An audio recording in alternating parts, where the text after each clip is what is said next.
what are your comments on the H1B scenario? And do you think an international student should come to US for studies right now? Students have told me that. In fact, students that are in the US and they say, Professor, I've worked very hard. I'm interviewing.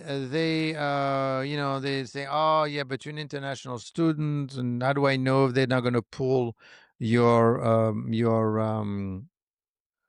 visa? First of all, I tell them, listen, if you want to make New York money, you can only make New York money in New York. Yeah, you could work in Europe. You're going to make half the money.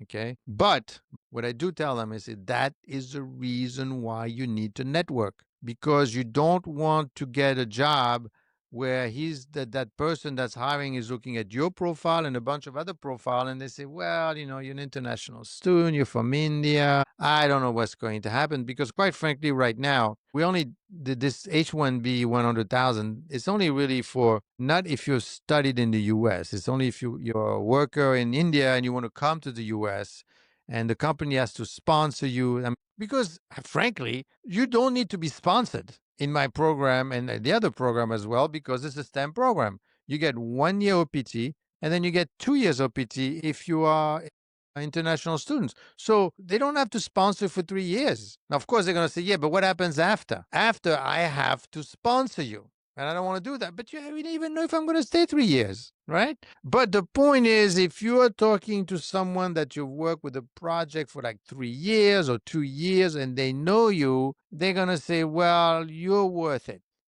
right? You're worth the effort or whatever. But the point is, you're worth the effort. And that's the reason why you have to be very careful when you pick a program that someone is going to be there all the way, even after you graduate, that there is a network going on here, because otherwise you're left on your own.